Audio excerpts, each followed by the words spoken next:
Hello, Renee Manfrey. Productivity. Your productivity on a daily basis needs energy. And sometimes you do certain things on a daily basis that might take your energy.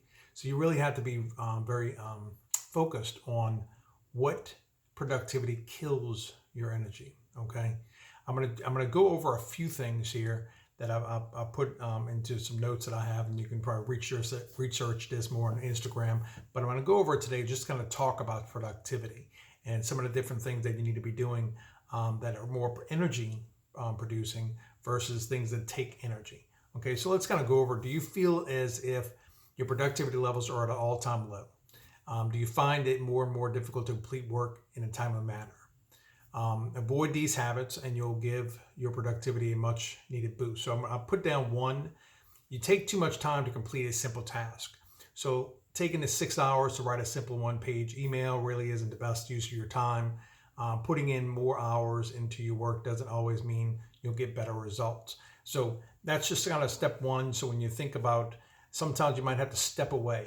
And sometimes I find myself doing certain things, whether it's researching, listening to podcasts or YouTube, and or writing certain emails or trying to create a letter. Sometimes you just have to step back. You have to walk around the house or office, wherever you are, and take a break. Sometimes I have to take a drive and just kind of clears my mind. So certain things you just have to somewhat just kind of really watch.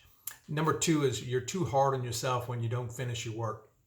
There'll be times when you just can't complete your work in a timely fashion. It could be because of work, family, or other kind of emergency. If this is the case, don't be hard on the situation. Sometimes that's just how things go. Again, there are certain times I get into tasks that pop up on a daily basis, whether it's kids or an emergency comes up or certain things, and you just really kind of gotta let go. You don't want to be too hard on yourself. That you weren't able to accomplish that task.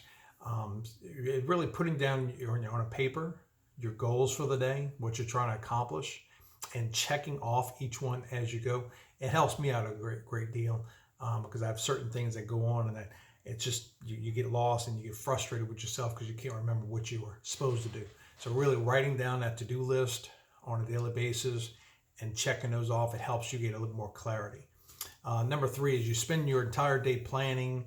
You have to take action and actually do those things you've so carefully planned. Lay the plans aside and get to work.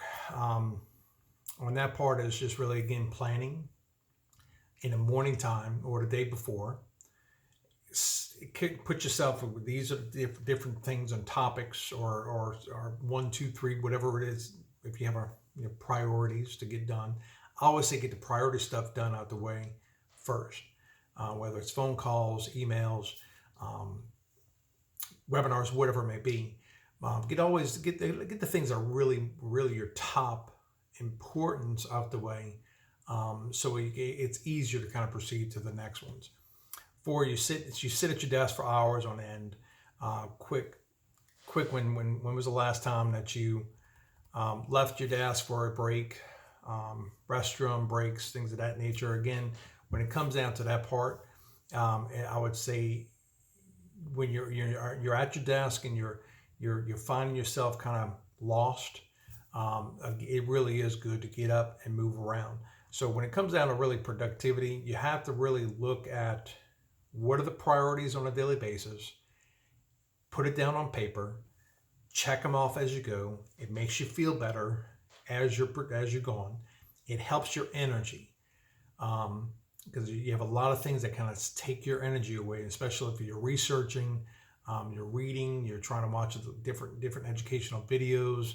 When it comes down to certain things, it's that in any kind of marketing or sales or things of that nature, it's sometimes really trying to drain you if you're not good at it. Find individuals that are good at certain things that you might not be good at. I promise that helps a little bit on taking off that frustration, I guess you could say. I hope this helps. Renee Manfrey. We're going to be doing different topics, and we have certain courses that I would like to bring on value. If you're looking for information on something, please let us know. Put it down in the comments, and so we can kind of add to our educational programs. Thank you again. Bye-bye.